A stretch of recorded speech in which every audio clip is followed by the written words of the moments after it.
ድንግል ማርያም እኮ ቅድስት የሆነችው አምላክን ከወለደች በኋላ አይደለም። ከኔ ጋር በሉ። ቅድስት የሆነችው አምላክን በመውለዷ ሳይሆን አምላክን የወለደችው ምን በመሆኗ ነው? ክብር ምስጋና ይድረሳት እመቤታችን። ማክበርማ ያስፈልጋል ሚል ደግሞ አለ። እንዲህም የሚለውም ሰው በእውነት ትንሽ ችግር አለበት። ምክንያቱም ምንም ቢሆን የሚለውን ቃል ምን አመጣው? መጥቶ ቀጥታ ወደ ጉዳዩ አልገባም።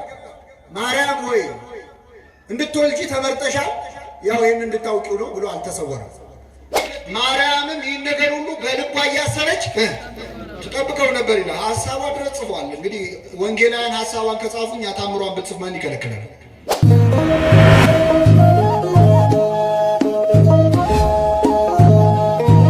በስመ አብ ወወልድ ወመንፈስ ቅዱስ አሐዱ አምላክ አሜን። በስመ አብ ወወልድ ወመንፈስ ቅዱስ አሐዱ አምላክ አሜን። በስመ አብ ወወልድ ወመንፈስ ቅዱስ አሐዱ አምላክ አሜን። የተከበሩ አባታችን የዚህች ታላቅ ቤተክርስቲያን አስተዳዳሪ፣ ክቡራን አበው ካህናት፣ መምህራን፣ ምዕመናን፣ ምዕመናት፣ አባቶች፣ እናቶች እንዲሁም ሕፃናት በእግዚአብሔር ሰላምታ እንደምናመሻችሁ እንደምናመሻችሁ። አሜን። ምሕረቱን ቸርነቱን አብዝቶ በእድሜያችን ላይ የዛሬዋን ዕለት ይህችን ሰዓት ጨምሮ በቸርነቱ ቅዱስ ቃሉን እንድንሰማ ስሙን እየጠራን እንድናመሰግነው በቤቱ የሰበሰበን የአባቶቻችን አምላክ ልዑለ ባሕርይ እግዚአብሔር ስሙ የተመሰገነ ይሁን። እግዚአብሔር አምላካችን በቀሪው ሰዓት ከመካከላችን ሆኖ እንዲያስተምረን፣ እንዲመክረን፣ ምስጢሩን ጥበቡን እንዲገልጥልን የእርሱ ቅዱስ ፈቃድ ይሁንልን። እዚህ መጥቼ ለማገልገል እንድችል አባታችን እድል ስለሰጡኝ እጅግ በጣም አመሰግናለሁ። ቤተ ክርስቲያን አባታችን የያዙትን መስቀል አይታችሁታል?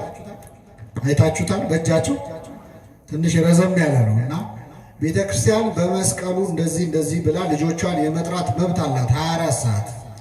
እንደውም የእሳቸው ረዘም ስለሚል ሰፈሬ ራቅ ቢልም መጥራት ችለዋል። ስለዚህ በእውነት ግዴታችንም ነው እድልም ነው ወደዚህ ስፍራ መጥቶ በዚህ ስፍራ ካሉ ምዕመናን ጋር ወንድሞች አባቶች ጋር በረከት መካፈል ትልቅ ነገር ነውና እንድንገናኝ የፈቀደልን አምላካችን ስሙ የተመሰገነ ይሁን። እነሆኝ የጌታ ባሪያ በሉ እስኪ፣ እንደ ቃልህ ይሁንልኝ። የሉቃስ ወንጌል ምዕራፍ 1 ከቁጥር 38 ላይ ነው የሚገኘው። ማርያምም እነሆኝ የጌታ ባሪያ እንደ ቃልህ ይሁንልኝ አለች፣ መልአኩም ከእርሷ ሄደ ይላል። እንግዲህ ስለ እመቤታችን ስለ ቅድስት ድንግል ማርያም በቤተ ክርስቲያናችን በዓልን እናከብራለን፣ ዝማሬን እንዘምራለን። አሁን ደግሞ የሐዲስ ኪዳን ታቦት ስለሆነች ወላዲት አምላክ ብሉይን ከሐዲስ ያሰናሰለች ቤተ ክርስቲያን ስለሆነች አዲስ ኪዳንን ከብሉይ የማታጣላ ብሉይ ኪዳንን ከአዲስ የማታርቅ ጥላና አካል መሆናቸውን ጠንቅቃ የምታውቅ ቤተክርስቲያን ስለሆነች ጥቂት ስለ እመቤታችን እንማራለን። እግዚአብሔር አምላካችን በቸርነቱ እንዲያስተምረን ቅዱስ ፈቃድ ይሁንልን። ሁለት ቁም ነገሮችን ነው የምነግራችሁ። የመጀመሪያው ምዕመናን ሁላችንን በመስቀል ላይ ስጋውን ቆርሶ ደሙን አፍስሶ ያዳነን ማን ነው? እግዚአብሔር ነው። አምላካችን ኢየሱስ ክርስቶስ ነው። እና እመቤታችንን ቅድስት ድንግል ማርያምን በጣም ስናከብራት፣ ስናመሰግናት፣ ስንዘምርላት ትንሽ አልበዛም ወይ? መዝሙርም ሲዘመር እንደ እመቤታችን ስም የበዛ የሚመስለው ስዕሏንም ሲያይ ልጇን ታቀፋ እንደ እሷ ጎላ ብሎ የሚታየው እንዴት ነው የሚል ሰው አይጠፋም። ስለዚህ የመጀመሪያው ምዕመናን የእመቤታችን መኖር ለእኛ መዳን ምን ያህል አስፈላጊ ነው፣ አለመኖሯስ ምንድን ነው የሚጎዳን የሚለውን በጣም ባጭሩ እናያለን። ሁለተኛው አንዳንድ ሰው ደግሞ ድንግል ማርያም አሁን ልትከበር እኮ ይገባታል፣ ምክንያቱም ስለዚህ ሁለተኛው ምዕመናን እርግጥ ነው አምላክን መውለድ ክብር ነው፣ ጸጋ ነው፣ ከዚህም በላይ ነገር የለም። ግን እግዚአብሔር በሰማይ ሆኖ ተመለከተ ተመለከተ፣ ተነፈሰ፣ አሻተተም እንዳንቺ ያለ አላገኘም ይላል። ያንቺን መዓዛ ወደደ፣ የሚወደውን ልጁን ወደ አንቺ ሰደደ፣ ላከ ይላል። ስለዚህ እግዚአብሔር ከአንስተ ዓለም መርጦ በዓለም ካሉ ሴቶች እሷን ለይቶ እንዲወለድ ያደረገ ነገር ድንግል ማርያም ላይ ብቻ የተገኘ ነገር አለ፣ ሌላው ላይ ያልተገኘ ማለት። ይህንን ባጭሩ እናያለን። እግዚአብሔር እንዲያስተምረን ቅዱስ ፈቃድ ይሁንልን። የመጀመሪያው ምዕመናን እመቤታችን በእኛ መዳን ያላትን ድርሻ ለማየት አንድ ጥያቄ ቀድሜ ልጠይቃችሁ። ድንግል ማርያም አምላክን ከመጽነሷ በፊት ቀድሞ ተነግሯታል ወይስ ጽንሱን አይታን ያወቀችው? አቤት ማን ነገራት? ሳይነገራት ብትጸንስ ኖሮ ምን ይፈጠራል? ሳይነገራት አሁን ሆዷ እየገፋ ብታይ ይላል ቅዱስ አባ ጊዮርጊስ ዘጋስጫ መጽሐፈ ምስጢር በተባለ መጽሐፉ ላይ ሳታውቀው ጸንሳ ቢሆን አንደኛ ወይ ደዌ ነው የሆነ ሕመም ነው ብላ ትታወቃለች። ሁለተኛ እግዚአብሔር እንኳን ለመጸነስ ቀርቶ ለማዳን እንኳን የሰውን ነፃነት የሚነካ አምላክ አይደለም። ልትድን ትወዳለህን ብሎ ጠይቆ አስፈቅዶ ነው እንኳን ለመጸነስ ልባሉ። ስለዚህ አስቀድሞ አስጠይቋታል። በስድስተኛ ወር መልአኩ ገብርኤል ናዝሬት ገሊላ ወደምትባል ከተማ ከእግዚአብሔር ዘንድ ከዮሴፍ ለሚባል ሰው ወደታጨች ወደ አንዲት ድንግል ይላል ከእግዚአብሔር ዘንድ ተላከ ይላል። የድንግሊቱም ስም ማርያም ነበረ ይላል። ማን ነበረ? ብሉይና አዲስ ሲነጋገሩ ተመልከቱ። ነቢየ እግዚአብሔር ኢሳይያስ እነሆ ድንግል ትጸንሳለች ወንድ ልጅም ቅዱስ ሉቃስ ካፉ ተቀበለና የድንግሊቱም ስም ማን ነበረ? ማርያም ነበረ። መልአኩም ወደ እርሷ ገብቶ እንዲህ አላት፣ ደስ ይበልሽ ጸጋ የሞላብሽ ሆይ ጌታ ከአንቺ ጋር ነው። አንቺ ከሴቶች ተለይተሽ ምን ያልሽ ነሽ? የተባረክሽ ነሽ። ልብ በሉ ምዕመናን፣ ገብርኤል ከበላይ እንደተላከ ማለት ከባለስልጣን የሚላኩ ሰዎች እንዴት ነው የሚሆኑት? እስኪ ንገሩ። ከበላይ አይደለም ከሰማይ ኧረ ከክፍለ ከተማ የሚላኩ ሰዎች እንዴት ነው የሚሆኑት? ከቀበሌ ከባለስልጣን የሚላክ ኧረ ትንሽም ስልጣን ቢሆን እንዴት ሰው እንደሚሆን ቅዱስ ገብርኤል መጥቶ ወደ ጉዳዩም አልገባም። በመጀመሪያ አደግድጎ ሰላምታ አቀረበላት። እግዚአብሔር ያሳያችሁ። ገብርኤል እያለ ነው ከሰባቱ ሊቃነ መላእክት በእግዚአብሔር ፊት ከሚቆሙት ከዋነኞቹ አለቆች አንዱ ገብርኤል፣ ያ የባቢሎንን እሳት ያልፈራው ገብርኤል፣ ግርማው የሚያስፈራው ገናናው ገብርኤል በ15 ዓመቷ ብላቴና በድንግል ማርያም ፊት አደግድጎ ቆሞ ሰላምታ ቀረበ። ጸጋን የተሞላሽ ሆይ ምን ይበልሻል? ደስ ይበልሻል። ምን ማለት ነው? ደስ ጸጋን የተሞላሽ ሆይ ማለት መቼስ እውነት ሲደጋገም ኃይሉን ያጣል። ሁሌ ስለምንለው ጸጋን የተሞላሽ ሆይ ተራ ነገር አይደለም እኮ በጣም ትልቅ ቃል። ጸጋን ምን ያልሽ ሆይ የተሞላሽ ሆይ መጽሐፍ ቅዱስ ጸጋን ሲናገር ቅዱስ ጳውሎስ የጸጋ ስጦታ ልዩ ልዩ ነው፣ መንፈስ ቅዱስ ግን አንድ ነው ይላል። የፍጡራን ጸጋቸው የተለያየ ነው። ለአንዱ የመፈወስ ጸጋ ይሰጠዋል፣ ለአንዱ የመጸለይ ጸጋ ይሰጠዋል፣ ለአንዱ የመቀደስ ማሕሌት የመቆም ሰዓታት የመቆም የመዘመር ጸጋ ይሰጠዋል፣ ለአንዱ የመማር የማስተማር የመተርጎም ጸጋ ይሰጠዋል፣ ለአንዱ የመጻፍ ጸጋ ይሰጠዋል፣ ለአንዱ ስዕል የመሳል ጸጋ ይሰጠዋል፣ ለአንዱ ድንግል ሆኖ በብሕትውና በምንኩስና ተወስኖ የመኖር ጸጋ ይሰጠዋል፣ ለአንዱ ደግሞ አግብቶ ወልዶ የመኖር ጸጋ ይሰጠዋል። የጸጋ ስጦታ ሁሉ ምን ያለ ነው? ድንግል ማርያም ጸጋዋ ምን ይሆን? መጸለይ ይሆን? መፈወስ ይሆን? ማመስገን ይሆን? ትንቢት መናገር ይሆን? መውለድ ይሆን? እናት መሆን ይሆን? ምንድነው ጸጋዋ? ቅዱስ ገብርኤል መጥቶ ይሄ ነው ጸጋሽ አላለም። ጸጋን ምን ያልሽ ወይ? እግዚአብሔር ለፍጡራን ከሚሰጠው ጸጋ ለእርሷ ያጎደለባት አንድም ጸጋ የለም። የጸጋው ማከማቻው ግምጃ ቤቱ እሷ ነበረች። እግዚአብሔር እስከ አፍ እስከ ገደፏ ድረስ በጸጋ የሞላት ስለሆነች ጸጋን ምን ያልሽ ያለ ምን ይበልሽ? የሚገርማችሁ ከራሱ ከገብርኤል እንኳን ትበልጣለች በጸጋ እመቤታችን። ቅዳሴያችንን አልሰማችሁ? ቅዳሴያችን ምን ይላል? ለሚካኤል ምሕረት ተሰጠው ይላል። ለሚካኤል ምን ተሰጠው? ወብስራት ለገብርኤል። ለገብርኤል ምን ተሰጠው? ለእመቤታችንስ? ወሀብተ ሰማያት ለማርያም ድንግል፣ የሰማይን ሀብት ሁሉ ለድንግል ማርያም ሰጣት ይላል። ክብር ምስጋና ይድረሳት እመቤታችን። እግዚአብሔር ለፍጡር ከሚሰጠው ጸጋ ከሷ ያጎደለ የለም። ስለዚህ ጸጋን የተሞላሽ ሆይ ምን ይበልሽ? ደስ ይበልሽ፣ ጌታ ከአንቺ ጋር ነው አለ። ጌታ ከአንቺ ጋር ነው። አሁን እኮ ገና አልጸነሰችም። ልብ አድርጉ ምዕመናን፣ ገና አልወለደችም። ግን ጌታ ከማን ጋር ነው አለ? ድንግል ማርያም እግዚአብሔርን በማኅፀኗ ሳትጸንሰው በልቡናዋ በሕሊናዋ ጸንሳው ትኖር ነበር። ከእሷ ተለይቶ አያውቅም። ስለዚህ ጌታ ከአንቺ ጋር ነው። አንቺ ከሴቶች ተለይተሽ ምን ያልሽ ነሽ? የተባረክሽ ነሽ አላት። እርሷም ባየችው ጊዜ ከንግግሩ የተነሳ በጣም ደነገጠች ነው። ከምኑ የተነሳ? የሚገርማችሁ መጽሐፍ ቅዱስ ላይ መላእክትን ያዩ ሰዎች ምን እንደሆኑ እኮ እናውቃለን። ለምሳሌ ይኸው መልአክ ቅዱስ ገብርኤል ዳንኤል ጋር ሄደና ነቢዩ ዳንኤልን ዳንኤል ሆይ ብሎ ገና ሲያናግረው ዳንኤልም እንዲህ ብሎ ጽፏል። መልአኩን ባየው ጊዜ ራሴን ስቼ ወደቅኩኝ፣ እንደ ሞተ ሰው ሆንኩ። አይዞህ አትፍራ ብሎ አስነሳኝ፣ እየተንቀጠቀጥኩኝ ቆምኩ ይላል። መላእክትን ያዩ ሰዎች ራሳቸውን ውስጥ ይወድቃል። እነ ጌዴዎን አንዳንዶቹ ደግሞ ልሞት ነው ወዮልኝ መልአክ አይቻለሁ ብሎ ያለቅሳል። ማርያምም ገብርኤልን ባየች ጊዜ ራሷን ስታ ወደቀች ይላል። እርሷን ባየችው ጊዜ ከምኑ የተነሳ ደነገጠች? ከንግግሩ። ያስደነገጣት መልአኩ ነው ወይስ ቃሉ ነው? ቃሉ ነው። ለምን? እመቤታችንን አቅፈው ደግፎ ያሳደጓት እኮ መላእክት ናቸው። አስተርአያ መልአክ ዘይኮነ ከመ ቀዲሙ ይላል ቅዱስ ያሬድ። ለወትሮ ያልሆነ መልአክ አየች እንጂ መልአክ ለማየት አዲስ አይደለችም። ስለዚህ እርሷን ባየችው ጊዜ ከንግግሩ የተነሳ በጣም ደነገጠች። ይህ እንዴት ያለ ሰላምታ ነው ብላ አሰበች። ከኔ ጋር ናችሁ? ምን አለች? አሰበች። ተናገረች አይደለም። ምን አለች?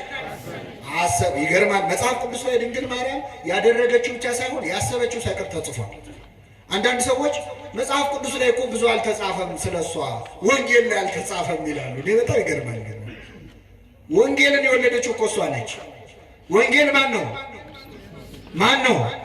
አዎ ትመስሊ ፊደል ወትወልዲ ወንጌል ይላል እኮ ሊቁ። ፊደል ትመስያለሽ፣ ወንጌል ትወልጃለሽ። ሲጀመር እሷ ባትኖር ወንጌሉ አይጻፍ። ወንጌል ክርስቶስ ነው። ክርስቶስም ስትወልድ እኮ ወንጌልንም የወለደችው የወንጌል እናት ነው።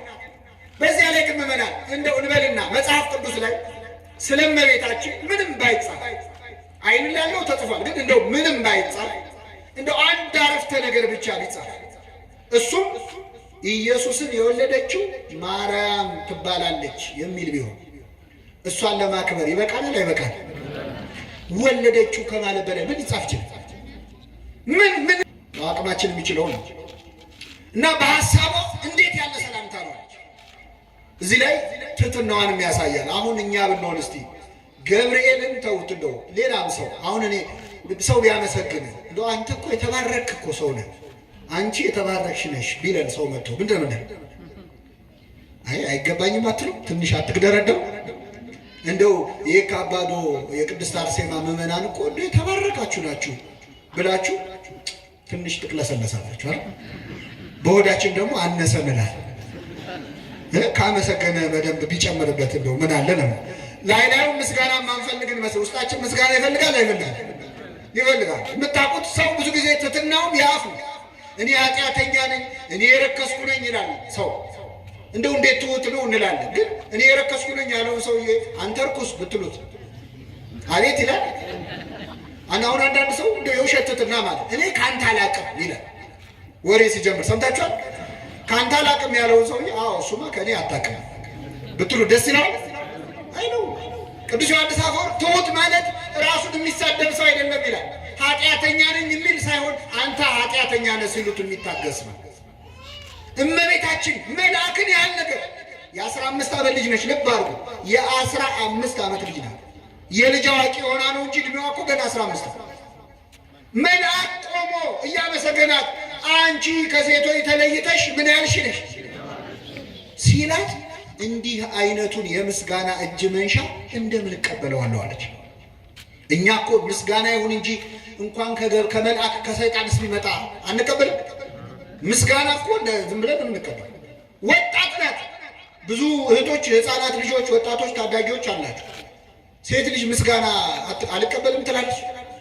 ብዙ እህቶቻችን ገደል የሚገቡት በምስጋና አይደል? አንቺ ከሴቶች ትበልጫለሽ መባል ማን ሴት መልሳ ታውቃለች? እመቤታችንን ግን ጎረምሳ አይደለም መጥቶ ያመሰግናት። ድንግል ሆይ የሚያታልሉ ጎልማሶች ያረጋጉሽ አይደለሽም፣ የሰማይ መላእክት አመሰገኑሽ እንጂ። ገብርኤል መጥቶ ሲያመሰግናት እንዴት ያለ ምስጋና ነው አለች። መልአኩም እንዲህ አላት፣ ማርያም ሆይ አትፍሪ አለ። በእግዚአብሔር ፊት ሞገስን አግኝተሻል አለ። በማን ፊት? የኔ የመልአኩን የገረመሽ የኔ የገብርኤልን ያስፈራሽ በእኔ ፊት አይደለም። በማን ፊት? እግዚአብሔር አክብሮሽ የለ ወይ? የኔ ክብር ለምን ያስፈራሻል? የኔ ምስጋና ለምን ያስጨንቅሻል? አንዳንድ ሰዎች እናንተ ኦርቶዶክሶች የድንግል ማርያምን ክብሯን አብዝታችሁታል ይላሉ። ክብሯን ያበዛው ማን ነው? ከእሱ ጋር ይነጋገሩ። እኛ ክብሯን መጨመር እንችላለን? አንችልም። ፀሐዩን ብንሞቃት ባንሞቃት ሙቀቷ ይቀንሳል። ድንግል ማርያም ብናከብራት ባናከብራት ማን አክብሯታል? ስለዚህ አትፍሪ አለ። ሞገስ አግኝተሻል በእግዚአብሔር ፊት። እኔ መልአኩ መጥቼ ስላመሰገንኩሽ አትፍሪ፣ በእግዚአብሔር ፊት ሞገስ አግኝተሻል። እነሆ ትጸንሻለሽ፣ ወንድ ልጅም ትወልጃለሽ፣ ስሙንም ኢየሱስ ትይዋለሽ። እኛ ኢየሱስ የሚለውን ስም የሰማነው ከመጋቤ ሐዲስ ከሊቀ መላእክት ከቅዱስ ገብርኤል ነው። ለዓለም ኢየሱስ የሚለውን ስም ያመጣው ገብርኤል ነው። አንዳንድ ሰዎች የገብርኤል በዓል ስናከብር ኢየሱስን አታውቁም ይላሉ። ደግሞ ለገብርኤል ኢየሱስን ሊያስተዋውቁት ማለት ነው። ለዓለም ኢየሱስ የሚለውን ስም ያመጣው ማን ነው? እንደውም አንድ ሰው ኢየሱስን ለማወቅ መጀመሪያ ገብርኤል ማወቅ አለበት። ገብርኤልን ካላወቀ ቤት በኩል አወቀው ያሰኝ እና ኢየሱስ ስሙንም ኢየሱስ ትይዋለሽ፣ እርሱ የልዑል ልጅ ይባላል። ጌታ አምላክም የዳዊት የአባቱን ዙፋን ይሰጠዋል፣ በያዕቆብ ቤት ላይ ለዘላለሙ ይነግሣል፣ ለመንግስቱም ፍጻሜ የለውም። የዘላለም ንጉሥ ነው የምትወልጂዋል። የቱም ንጉሥ እኮ ለመንግስቱ ፍጻሜ አለው የለውም? አለው። ወይ ህልፈት ወይ ሽረት አለበት፣ ወይ ይሞታል አለዚያ ይሻራል። አንቺ የምትወልጂው ንጉሥ ግን ለመንግስቱ ምን የለው አለ። አሁን ልትናገር ነው እንግዲህ ስሟት እመቤታችን። እስካሁን ምንም አላለች። ሰላም ሲላት እንዴት ያለ ሰላምታ ነው ብላ አሰበች፣ አልተናገረች። የመጀመሪያ ንግግሯ ምን መሰላችሁ? ወንድ ስለማላውቅ ምን ስለማላውቅ እመቤታችን ወንድ አታውቅም እንዴ? ቅዱስ ዮሴፍ ወንድ ነው ሴት ነው? አቤት ታዲያ ታውቂው እንዴ? ዮሴፍን ያሳደጓት ካህናት ወንዶች ናቸው ሴቶች? ወንድ አላውቅም ነው ያለችው። ምን ማለት ነው? አግብቶ ወልዶ የመኖር ሐሳብ በድንግል ማርያም ልብ ውስጥ የለም። አይደለም አንዳንድ ደፋር ሰው እንደሚለው እንደኛ አይነቱን ተራ ሰው ለመውለድ ብላ ድንግልናዋን ልታጣ ይቅርና እመቤታችን የዘላለም ንጉሥ ትወልጃለች ስትባል የድንግልናይስ ነገር ነው ያለችው። ድንግልናይስ ጠየቀችው። እግዚአብሔር ያሳያችሁ። ወንድ ስለማላው እምኀበ አይቴ ረከብኮ ዘከመ ብስራተ ዘእንበለ ዘር ምድር ቶተ ወዘእንበለ ምት ድንግል ጽንሰተ። ቅዱስ ያዕቆብ ዘስሩግ ይህን ሲያብራራ መሬት ላይ ዘር ሳይዘራ እንዴት ሊያበቅል ይችላል? ሴትስ ባል ሳታገባ እንዴት ልትወልድ ትችላለች ማለቷ ነው ይላል። ወንድ ስለማላውቅ እንዴት ይሆናል አለች። አሁን እስቲ ልጠይቃችሁ፣ ልታገባ ሳምንት ወይ ወር የቀራት የታጨች ሴት ወንድ ልጅ ትወልጃለች ስትባል ወንድ ስለማላውቅ እንዴት ይሆናል ትላለች? የልጁ ስሙ ማን ነው ነው የምትለው አይደል? አመጋገቡ እንዴት ነው ነው የምትለው? የሶምሶን እናት እንዳለች። እመቤታችን ግን አግብቶ ወልዶ የመኖር ሐሳብ የላትም። ገብርኤልን እኮ ነው ያለችው። እንዴት ይሆናል? ወንድ ስለማላውቅ። ደስ የሚል ነገር ልንገራችሁ። እመቤታችን ሐሳቧ ድንግል ሆኖ መኖር ነው። እግዚአብሔር ሐሳቡ ከእሷ መወለድ ነው። ሁለቱንም ፈጸመው። እሱም ከእሷ ተወለደ፣ እሷም ለዘላለም ምን ሆና ኖረች? ክብር ምስጋና ይድረሰው እግዚአብሔር። በሆነ ይችላል አይችልም? እናትም ድንግልም ማድረግ አይችልም? አደረጋት። እሱ አምላክም ሰውም ሆነ የለ እናትም ድንግልም ማድረግ። ቅዱስ ገብርኤል ጠየቀ፣ እንዴት ይሆናል አለት። ቅዱስ ገብርኤል እኮ ብዙ ጥያቄ የማይወድ መልአክ ነው። እዚህ ሉቃስ ወንጌል ላይ ሄዶ ዘካርያስ ሚስት ኤልሳቤጥ ትወልድላለች ሲለው እንዴት ይሆናል? እኔም አርጅቻለሁ ሚስቴም አርጅታለች፣ እንዴት ሊሆን ይችላል ሲለው አልክ እንግዲያውስ እንዲገባ የተዘጋ ማዕፀን እንዴት ይከፈታል ከሆነ ጥያቄው ልሳንህን ዘጋውና ልሳን መልሶ ምን ይላል? ስለዚህ ማዕፀንም ይዘጋ ልሳንን ምን ይላል? ማዕፀንም ይከፍት ልሳንን ብሎ ዘጋውና ሄደ። እመቤታችንን ግን ምንም አላለም። ምክንያቱም ከሷም በፊት ከሷም በኋላ በድንግልና ጸንሳ የወለደች ሴት አለች የለች። ስለዚህ ገብርኤል ጨነቀው። መንፈስ ቅዱስ ይጸልልሻል፣ የልዑል ኃይል ያድርብሻል አለ። የሥላሴ ሥራ በአንቺ ይሰራል። መንፈስ ቅዱስ ብሎ መንፈስ ቅዱስ፣ ልዑል ብሎ አብን፣ ኃይል ብሎ ወልድን፣ የሥላሴ ሥራ በአንቺ ይሰራል። ከአንቺ የሚወለደው ቅዱሱ የእግዚአብሔር ልጅ ነው። ዘመድሽ ኤልሳቤጥ ካረጀች በኋላ ጸንሳለች። መካን ትባል ለነበረችው 6 ወር ሆኗታል አለ። ይህም ማስረጃው ነው። ምክንያቱም እሷ ባል አላት። እመቤታችንን ግን ያለ ወንድ ዘር ነው ያላት። ገብርኤል ወዲህ ቢል ወዲያ ቢል ሲያቅተው ምን አለ? ለእግዚአብሔር ምን የሚለው የለም አለ። አይሻል ከመጨነቅ ጠበሉ እንዴት ያድናል፣ እምነቱ እንዴት ያድናል ካሏችሁ ጥቅስ ካወቃችሁ ጥቅስ ተናገሩ። ካቃታችሁ ግን እኔ አጭር ጥቅስ ልንገራችሁ። ለእግዚአብሔር በቃ ከዚህ በኋላ ጥያቄ ከቀጠሉ በእግዚአብሔር አምኑ እንዳትለፉ። በእግዚአብሔር ለሚያምን ሰው የመጨረሻ መልስ ነው። ለእግዚአብሔር የሚሳነው የለም ሲላት ምን አለች እመቤታችን? ወደ ርዕሳችን መጣች። እነሆኝ የጌታ ባሪያ እንደ ቃልህ። አሁን ይህን ለምን አነሳ? አምላክ መቼ እንደተጸነሰ ብዙ ሰው ይረሳል። ለዛ ነው ይህን ትምህርት ያነሳው። አምላክ መቼ ነው የተጸነሰው? ገብርኤል መጥቶ ጸጋን የተሞላሽ ሆይ ደስ ይበልሽ ሲላት ጸንሳለች አልጸነሰች? አቤት። እነሆ ትጸንሻለች ሲላት ጸንሳለች? ገና ትጸንሻለች ነው አይደለ? ዘመድሽ ኤልሳቤጥ ከጸነሰች 6 ወር ሆናት ሲልስ ጸንሳለች? ምንድነው የሚጠብቀው እግዚአብሔር? እነሆኝ የጌታ ባሪያ እንደ ቃልህ። ልክ ይህንን አረፍተ ነገር ተናግራ ስትፈጽም እግዚአብሔር በብሩህ ደመና ተጭኖ መጥቶ በማህፀኗ አደረ። የሁላችን መዳን የዚያን ጊዜ ተጀመረ። የሚገርማችሁ ምዕመናን እመቤታችን ይሁንልኝ የሚለውን ቃል ሳትናገር ለአንድ ሰዓት ዝም ብትል ኖሮ እኛም ሳንድን ለአንድ ሰዓት እንዘገይ ነበር። ለአንድ ቀን ብትቆይ እንደውም አንዱ ሊቅ ምን አለ? ሲኦል ውስጥ ያሉ ነፍሳት ገብርኤል ሲያበስራት እዛው ሆኖ ቢያዩ ኖሮ እሺ በይ እያሉ ከእሳቱ ውስጥ ይጮሁ ነበር። ብዙ ሊቃውንት ብለዋል። ማርያም ሆይ እሺ በይ፣ እግዚአብሔር በደሙ ሊገዛን ዋጋ ይዞ መጥቶ እያነጋገረች ነውና ንግሥት ሆይ እባክሽ ተስማሚ፣ ሲኦል ያለነው እንድንወጣ። እመቤታችን የሁላችንን መዳን ይዞ ነው እግዚአብሔር በፊቷ የቆመው። ለሰው መዳን የእግዚአብሔር ፍቅርና የሰው ፈቃድ ያስፈልግ ነበር። የእግዚአብሔር ፍቅር ምሉ ነው፣ የቀረው የእሷ ፈቃድ ነበር። ይሁንልኝ ሳትል የተፈጸመ ድነት የለም። ልክ ይሁንልኝ ስትል ነው የእኛ መዳን የተጀመረው። በጣም ይገርማቸዋል ምዕመናን። አንዳንድ ሰው ድንግል ማርያም ታማልዳለች አታማልድም እያለ የጅል ጥያቄ ጠይቃል። ያንተን ችግር ለመፍታት እኮ ደህና ገንዘብ ያለው ሰው ይበቃል። አይበቃም? እንደው የእሷ ምልጃ ተወውና አሁን የእኛን ችግር ለመፍታት እንደው ትንሽ ስልጣንና ብር ያለው ሰው እኮ ይፈታው። እመቤታችን እንኳን የእኛን ተራ ችግር መፍታት ይቅርና ምዕመናን ሰማይና ምድርን አንድ ያደረገች እኮ ነች። እሷ ይሁንልኝ ስትል አምላክና ሰው ስንት ሆኑ? አንድ ሆኑ። አምላክና ሰውን አንድ ያደረገ ነው የእመቤታችን ቃል። እሷ ይሁን ስትል አምላክ ሰው ይሆናል አይደለም፣ ሌላ ጉዳይ ማለት ነው። ይሁን ብላ በእውነት ያሰብነውን ታድርግልን እመቤታችን። ይሁን ብላ አምላክን ሰው አደረገች። እረኛ ሰው ሆነን እኮ ሰው መሆን አቅቶናል። አላቃተም? ሰው ሆነን ተፈጥረን ሰው መሆን ያቃተንን በእውነት እመቤታችን ሰው ታድርገን። እነሆኝ የጌታ ባሪያ እንደ ቃልህ። ቅድም መምህር ሲያስተምሩ ሰምታችኋል። እግዚአብሔር ጨለማ ብርሃን ሁሉን የፈጠረ እሱ ነው፣ የእሱ ስራ ነው። ምድር ሁሉ ጨለማ ነበረ። በጨለማው ዓለም ብርሃን እንዲሆን ሲፈልግ ብርሃን ይሁን አለ። ምን ይሁን አለ? በዓለም ላይ ምን ሆነ? ግን መልሶ ይሄ ዓለም በኃጢአት ምክንያት ጨለመ። በጨለማ የሄደ ሕዝብ ድጋሚ ያየው ብርሃን ክርስቶስን ነው አይደለ? ብርሃን ዘበአማን የምንለው እውነተኛው ብርሃን ክርስቶስ ነው።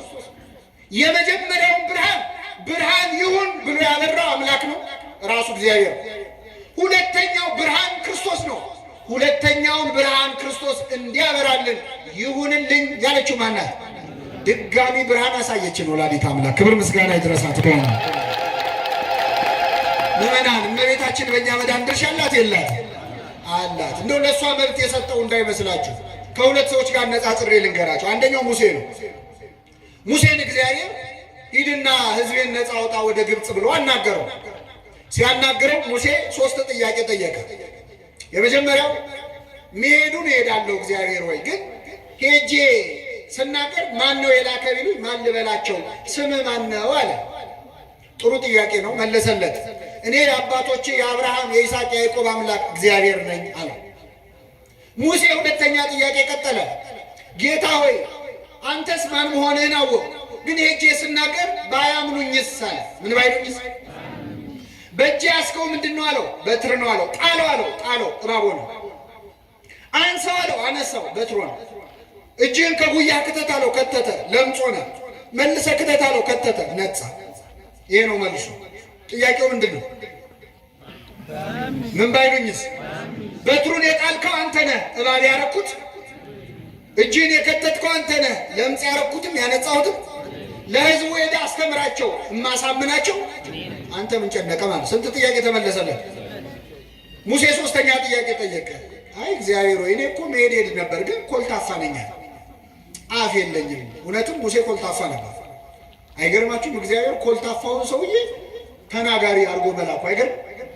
አሁን ለምክር ቤት አፈ ጉባኤ ኮልታፋ ሰው ይመረጣል? ኮልተፍተፍ የሚል ሰው ምረጡ ይባላል? እግዚአብሔር ቸርነቱን ይሁ። የእኛ አንደበት ምንም አያደርግም እኮ ስራ ለመስራት ይከለክለዋል። እና አንደበት የለኝም አለ። ወንድምህን አሮንን አንደበት አደርግልሃለሁ አለ። ስንት ጥያቄ መለሰለት። በአራተኛው ሙሴ ምን አለ? ጌታ ሆይ የምትልከውን ላክ፣ እኔን ተወኛል። እግዚአብሔር ተቆጣ ይላል። ሶስት ጥያቄ ጠይቁ። አረ የባሰ ልንገራችሁ። ጌዲዮን የተባለውን መስፍን ቅዱስ ሚካኤል ተገለጠለት። እግዚአብሔር መርጦሃል፣ ህዝቡን ነፃ አውጣ ጌዲዮን ሆይ አለ።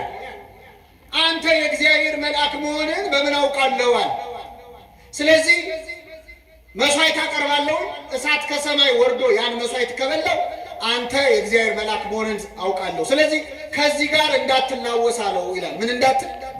ማንን ነው እንዳትላወስ የሚለው? ቅዱስ ሚካኤል የዋልን ልሽ ብሎ ቆመለት።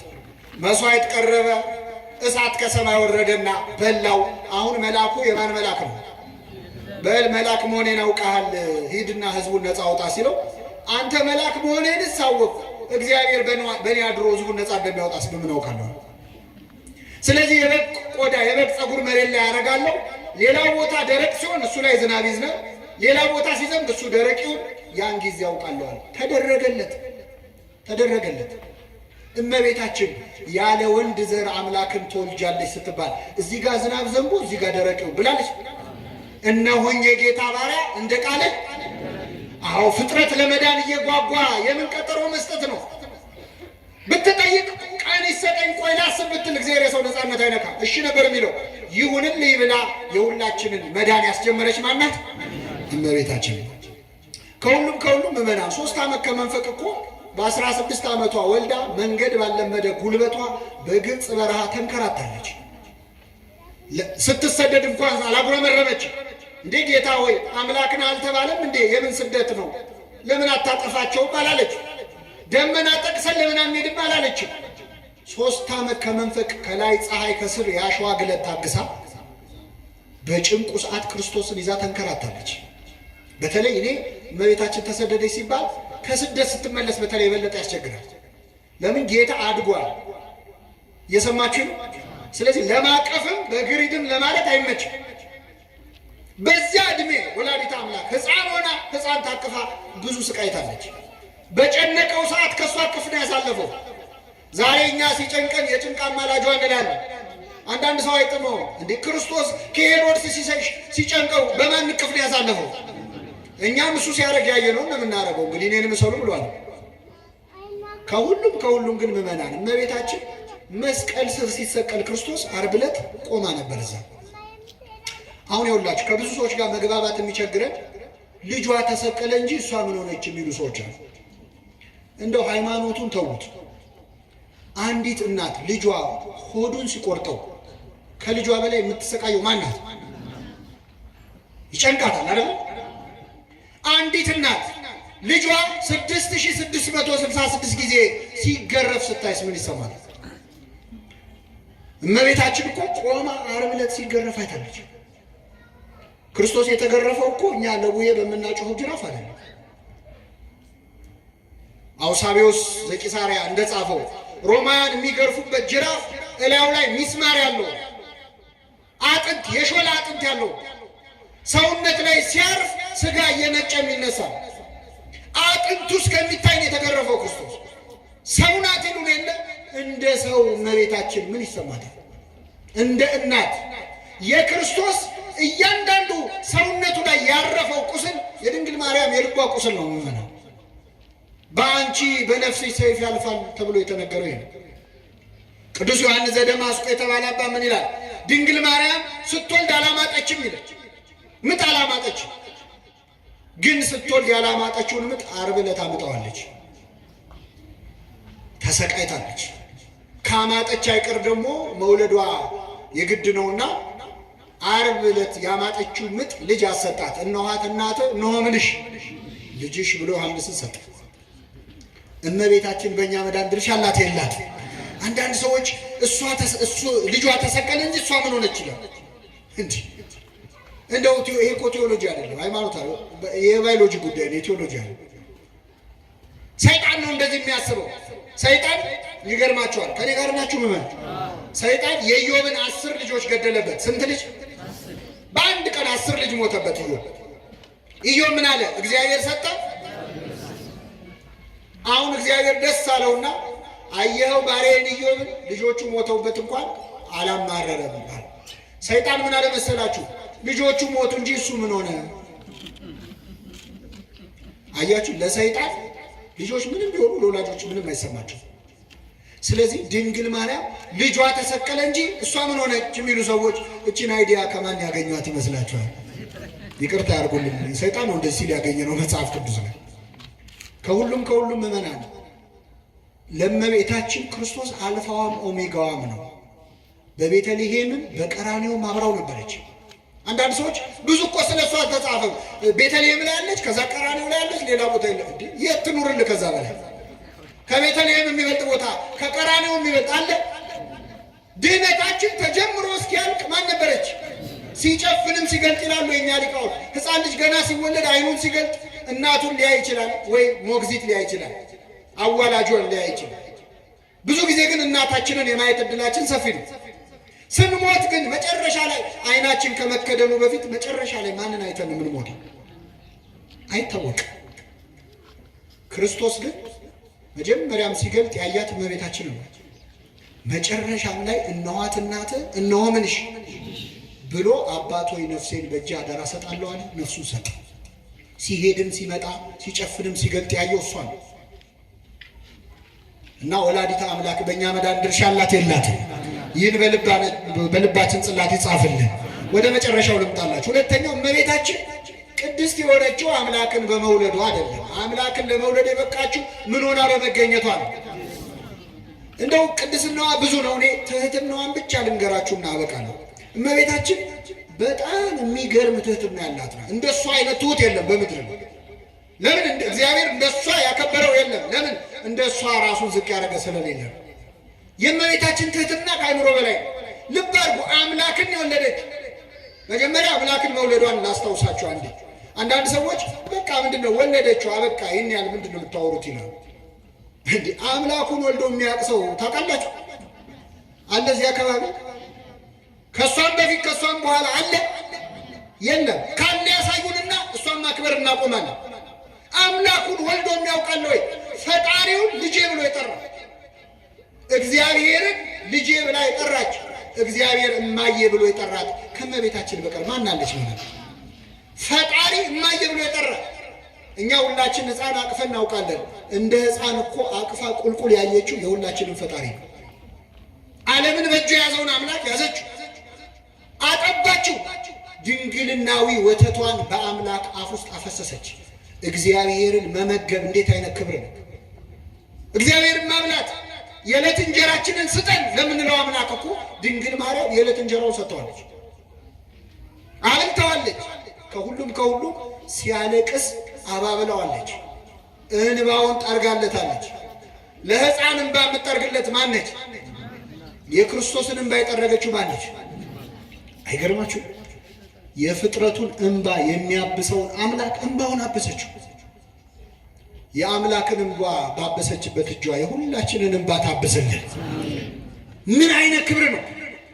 ምን ብላ አሳባበለችው ይላል ቅዱስ ኤፍሬም። እናቶች ሹሩሩ ብለው ነው ልጅ የሚያስተኙት። የሰማይ የምድሩን ጌታ ስታስተኙ ምን ብለሽ አስተኛሽው ይላታል። መላእክት ቅዱስ ቅዱስ ቅዱስ የሚሉለትን አምላክ ምን እያልሽ አስተኛሽው? ከሌላ ሰው እንዳትዋሺ፣ የአንቺ ልጅ የሌላ ሰው አይነት ልጅ አይደለም፣ አምላክ ነው። ፈጣሪ ያልሽው ይሆን አምላክ ያልሽው ይሆን? በጣም ይጨንቀዋል። ወላዲተ አምላክ ይህን ክብር ይዛ ግን ትህትናዋ ይገርማቸዋል። ከንግግሯ ልጀምር። ከኔ ጋር ናችሁ? እነሆኝ የጌታ ባሪያ እንደ ቃልህ የጌታ ምን ባሪያ አለች። ገብርኤል መጥቶ የጌታ ምን ትሆኛለሽ ነው ያላት። አቤት! እሷ ግን እነሆኝ የጌታ ምን አለች? እናቱ ነሽ እኮ ነው ያላት። እሷ ግን ምን አለች? ባሪያው።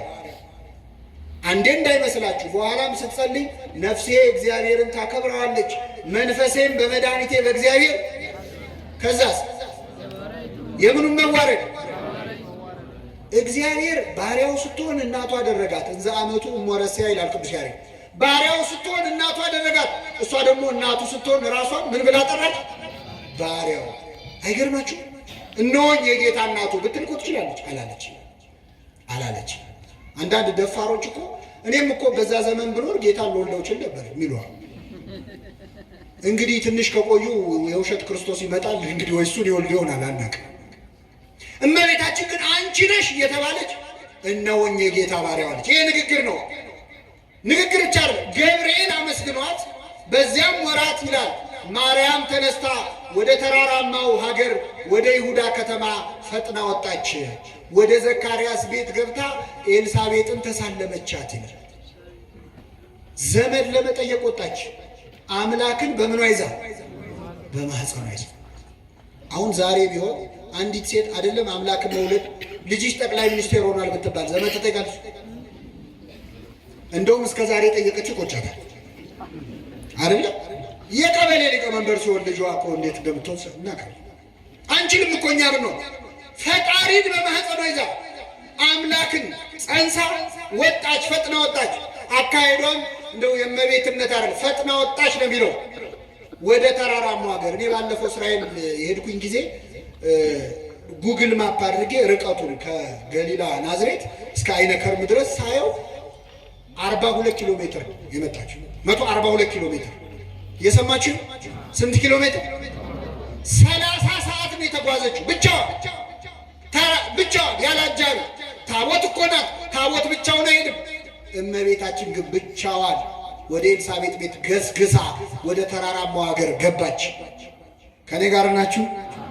ሕፃናትን ወደ እኔ መጡ ዘንድ ምን አትበሏቸው፣ ይረብሹ ዘንድስ ፍቀዱላቸው ይላል።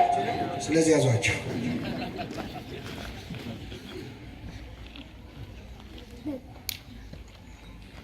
እሺ እንቀጥል።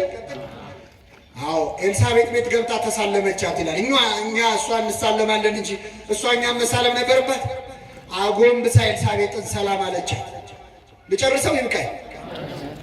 ኤልሳቤጥም የማርያምን ሰላምታ በሰማች ጊዜ መንፈስ ቅዱስ ሞላባት ይላል። ምን ሞላባት?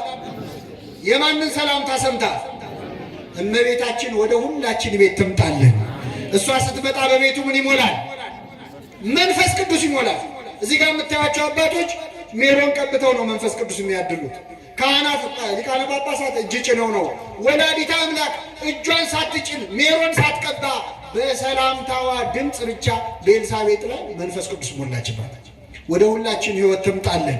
ኤልሳቤጥ ምን አለች? በታላቅ ድምፅ ጮኻ አንቺ ከሴቶች ተለይተሽ የማኅፀንሽን ፍሬ። አያችሁ፣ ሰው መንፈስ ቅዱስ ሲሞላበት እመቤታችንን ነው የሚያመሰግነው። ሰው መንፈስ ቅዱስ ሲሞላበት አይንፈራፈርም። ሰው መንፈስ ቅዱስ ሲሞላበት ሶፍት አይበላም፣ ከግድግዳ አይጋጭም። መንፈስ ቅዱስ የሞላበት ማንን ነው የሚያመሰግነው? ያለ መንፈስ ቅዱስ ካልሆነ ኢየሱስ ጌታ ነው ሊል የሚቻለው የለም ይላል ቅዱስ ጳውሎስ። ያለ መንፈስ ቅዱስ ካልሆነም ድንግል ማርያምን የጌታዬ እናት ማለት የሚችል የለም። የጌታዬ እናት አንቺ ከሴቶች ተለይተሽ የተባረክሽ ነሽ አለ። ቅድም እኮ ገብርኤል ብሎታል ይህን ምስጋና። አንቺ ከሴቶች ተለይተሽ ምን ያልሽ ነሽ? ኤልሳቤጥ ጨመረችበት፣ የማኅፀንሽ ፍሬ። ተመልከቱ፣ የድንግል ምስጋና ምን እያለ መጣ ማለት እየጨመረ። እመቤታችንም በአንድ መልአክና በአንዲት ሴት ብቻ ተመስግኛ አልቀርም፣ እነሆ ከዛሬ ጀምሮ ትውልድ ሁሉ ያመሰግኑኛል አለች። ገና እናመሰግናታለን። ክብር ምስጋና ይድረሳል። ትውልድ ሁሉ ምን ይሉኛል? ይሉኛል ነው ይበሉኝ ነው ያለች። እሷ ይሉኛል ነው ያለችው፣ ይበሉኝ አላለች። ፈልገውም አይደለም። ይሉኛል ማለት በትንቢት መነጽር የሚመጣው ትውልድ ሲያመሰግናት ታያት። አየችን። አያችሁ፣ የካባዶ በምትገኘው በቅድስት አርሴማ ቤተክርስቲያን ቁጭ ብለን ስለ ምስጋናዋ ስንሰማ ኤልሳቤጥ ቤት ቆማ ድንግል ማርያም አይታናለች። ምዕመናን ደስ ይበላችሁ። እስቲ ልልበሉ በደንብ ይህንን እልልታ እዛ ሆና አየችው። ትውልድ ሁሉ ምን ይሉኛል አለች። አሁን ብፅዕት የማይሏት ሰዎች አሉ የሉ? ታዲያ ትውልድ ሁሉ ያለችው እንዴት ነው ካላችሁ፣ ትውልድ ሁሉ አለች እንጂ ሰው ሁሉ አለች አላ ኤቭሪ ጀነሬሽን ያለች። ከትውልዱ አንድ ሰው ቢያመሰግናት በቂ ነው። እኛም ከሚያመሰግኗት የቆጠረን አምላክ ክብር ምስጋና ይድረሰው። በሆነ አንቺ የተባረክሽ ነሽ፣ የማኅፀንሽ ፍሬ። እናትና ልጅን አብሮ ማመስገን ይቻላል ማለት ነው አይደል? አሁን ዛሬ አባታችን ሆይ ብለን ስንጨርስ እመቤታችን ሆይ አንልም እንላለን። አንዳንድ ሰዎች የአባታችን ሆይ ብቻ በሉ ብሎ ነው ያስተማረው። ለምን ከዛ በኋላ ያለውን ኬታ መጣችሁት? እመቤታችን ሆይ ለምን ትላላችሁ ይላል። በጣም የሚያስቀው እንደዚህ ብለው የሚተቹን ሰዎች እነሱ ግን አባታችን ሆይም ሲሉ ሰምተናቸው አናውቅም። እኔ ይቅርታ አድርጉልኝ አላጣራውም የሚሉ ሊኖሩ ይችላሉ። ግን እንደው ስናልፍ ስናገድም አባታችን ሆይ ሲሉ ሰምተን አናውቅም። እንደው እግዚአብሔር አባታችን ሆይ ለማለት ያውቃቸው። ግዴ የቀረውን እኛ እንላለን፣ ምንም ችግር የለውም። አባታችን ሆይ ድረስ ይበሉ። ግን እመቤታችን ሆይ የሚለውን ጸሎት ኬታ መጣ ነው? ጸሎቱ ይናገራል። እመቤታችን ቅድስት ድንግል ማርያም ሆይ በመልአኩ በገብርኤል ሰላምታ። በማን ሰላምታ? አያችሁ አባቶቻችን ሰላም ሊሏት ፈለጉና የሚመጥን ሰላምታ አጡ። ስለዚህ የእኛ ሰላምታ ይቅርብሽ። በማን ሰላምታ? ገብርኤልን የላከው ማን ነው? ቅድም ብለናል። ከእግዚአብሔር ዘንድ ተልኮ ገብርኤል ሰላም ባለች ሰላምታ ምን እንልሻለን? እንግዲህ ኦልሬዲ የቀረበላት ሰላምታ እኮ ነው። አንተ አልካት አላልካት ከሰማይ መጥቶ ተብላለች። ይህን ሰላምታ ብትለው ለአንተ ጥሩ ነው። መላእክት ቅዱስ ቅዱስ ቅዱስ ሲሉ የሰማ እንደ መላእክቱ ቅዱስ ቅዱስ ማለት አለበት የለበትም? ገብርኤል ጸጋን የተሞላሽ ሆይ ደስ ይበልሽ ሲል የሰማ እንደ ገብርኤል አብሮ ማለት አለበት። የመላእክት ምስጋና ስለ እና አንቺ የተባረክሽ ነሽ፣ የማኅፀንሽን ፍሬ የጌታዬ እናት አለቻት። የምን እናት? የአክስቷ ልጅ እኮ ነች። እንዴ ማርያም ደህና ነሽ? ምነው ጠፋሽ? አይደለም ያለችው። የምን እናት? አምላክን ከወለደች በኋላ ስሟ ተቀይሯል። የጌታዬ እናት ነው ስሟ። እመ አምላክ ነው ስሟ። ወላዲተ አምላክ ነው ስሟ። ክርስቶስን አምላክ ያለ እሷን የአምላክ እናት፣ ክርስቶስን ብርሃን ያለ የብርሃን እናት፣ እሱን ሰላም ያለ የሰላም እናት፣ ፍቅር ያለ የፍቅር እናት የማለት ግዴታ አለበት። የጌታዬ እናት አለች። እሙ ለእግዚእ በስሟ እንኳን አልጠራቻት። አያችሁ ዝም ብሎ ማርያም አይባል። ዘመዷ ብንሆን እንኳን ማርያም አንላትም። እንደ ኤልሳቤጥ ዘመዷ ብንሆን እንኳን የጌታዬ እናት ወደ እኔ ትመጪ ዘንድ እንዴ ምንትኑ አነ ነው የሚለው። እንደውም ከመ ትምጽእ ሀቤ እሙ ለእግዚእ የጌታዬ እናት አንቺ ወደ እኔ ልትመጪ እኔ ማነኝ አለች። እየሰማችሁ ነው? እኔ ማነኝ? መንፈስ ቅዱስ ሲሞላበት እኔ ማነኝ ድንግል ማርያም ወደ እኔ ልትመጣ ትላለህ። መንፈስ ቅዱስ ሲርቅ ድንግል ማርያም ማናት ትላለህ። ይህ ነው ልዩነቱ። እሷ ማናት የሚሉ ሰዎች መንፈስ ቅዱስ ርቋቸው፣ መንፈስ ቅዱስ ሲቀርብ ግን እኔ ማነኝ። እንደ ኤልሳቤጥ ቅድስት ብትሆን ጻድቅ ነች። ኤልሳቤጥና ዘካርያስ ጻድቃን ነበሩ ይላል። ንጹሕ ሕይወት ነበራቸው። ግን እኔ ማነኝ አንቺ ወደ እኔ ልትመጪ አለች። የሰላምታሽ ድምፅ በጆሮዬ በገባ ጊዜ ጽንሱ በማኅፀኔ በደስታ ዮሐንስ ውስጥ ሆኖ ዘለለ። አይወጣ ነገር ገና 6 ወር ቀርቶታል። ውስጥ ሆኖ የእናቱን ሆድ አንኳኳ። ተዘግቶበታላ ገና የተፈጥሮ ነገር ነው። ስለዚህ ውስጥ ሆኖ ዘለለ። ቢወጣ ምን የሚል ይመስላችኋል? የጌታዬ እናት እንዴት ወደ እኔ ትመጫለሽ የሚል አይመስላችሁ? ይላል። በምን አወቀ ካላችሁ ማቴዎስ ወንጌል ምዕራፍ 3 ከቁጥር 15 ላይ ጌታ ሊጠመቅ ወደ እሱ ሲመጣ አንተ እንዴት ልትጠመቅ ወደ እኔ ትመጣለህ አለ። ከማን ወስዶ ነው? በማን ወጥቶ ነው? በእናቱ። ለነገሩ በእናቱም በአባቱ። ምክንያቱም እናቱ ምን አለች? አንቺ የተባረክሽ ነሽ፣ የማኅፀንሽን ፍሬ። ዘካርያስ ደግሞ ገብርኤል ልሳኑን ዘግቶታል ነበር ቅድም። ልሳኑ ሲከፈት የእስራኤል አምላክ እግዚአብሔር የተባረከ ይሆናል። ምን ያለ ይሁን? ሁለቱም በረከት ያወራሉ። ልጃቸው ዮሐንስ ጌታን ሲያጠምቀው ወልዱ ለቡሩክ ከሳቴ ብርሃን ተሳሃለና ቡሩክ የቡሩክ ልጅ ብርሃንን የምትገልጥ አቤቱ ይቅር በለናል። እና ዮሐንስ ውስጥ ሆኖ ዘለለ። ቅዱስ ያሬድ ሰገደ ብሏል። እውነት ነው። ማኅፀን ውስጥ ያለ ልጅ እኮ በዲፎልት ሰግዶ ነው ያለው። ቅርጹ ራሱ ነው አይደለም? ነቅነቅ ሲል ያው እየሰገደ ነው። ሰገደ። እዚህ ላይ ለምን እናዳንቃ? አሁን አንድ ኃጢአተኛ ሴትም ብትሆን 6 ወር የሞላው ጽንስ ሲንቀሳቀስ ታውቃለች አታውቅ? አቤት ይታወቃል አይደል? ታዲያ ምንድነው የምናጋንነው? ጽንስ መዝለሉ ጽንሱ መዝለሉን ልታውቅ ትችላለች። በደስታ ይዝለል በሐዘን ይዝለል ታውቃለች? እስቲ የትኛው አልትራሳውንድ ነው ዛሬ ልጅሽ ደስ ብሎታል ይላል? ዘለለ አይደለም ያለችው። ጽንሱ በማህፀኔ በምን ዘለለ? በደስታ ዘለለ። ዮሐንስ ውስጥ ሆኖ የእመቤታችንን ድምፅ ሰምቶ ዘለለ።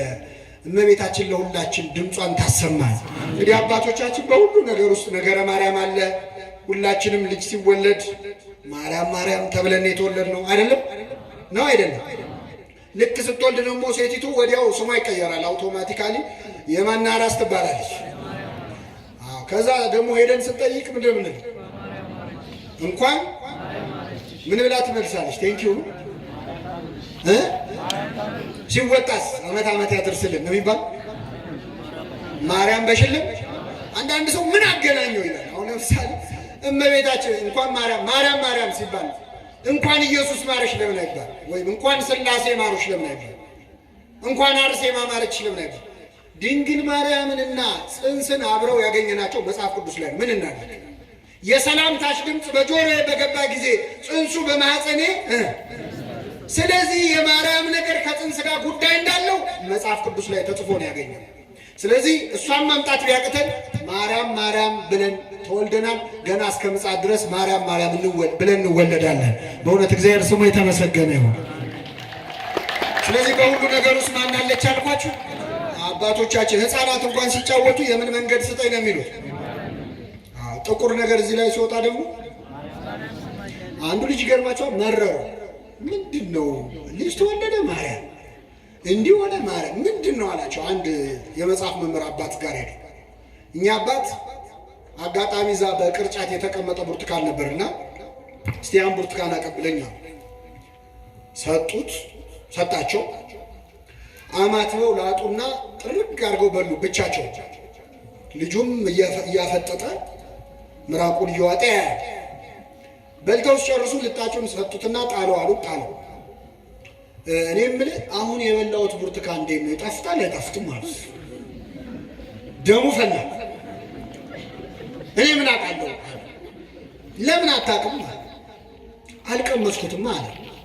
የድንግል ማርያምንም ፍቅሯን ካልቀመስኩ አታውቀውም ማለት ነው። ምዕመናን እመቤታችን ስለማማለዷ የዮሐንስ ወንጌል ምዕራፍ 2 ላይ በቃና ዘገሊላ አማልዳ ውሃን ወይን እኮ አስደረጋለች ብሎ መጥቀስ ሊጠፋን ይችላል። ስለ ቅዱሳን ምልጃ ጠቅሶ ማስተማር ሊከብደን ይችላል። ጥቅሱ ቢረሳ ግን የእመቤታችን ውለታ አይረሳም። ብዙ እናቶቻችን መጽሐፍ ቅዱስ ገልጠው መናገር አይችሉም፣ ግን በእሷ ምልጃ የዳነ ቁስላቸውን ገልጠው ማሳየት ይችላል። ለምልጃ ከኛ በላይ ምን ምስክር አለ?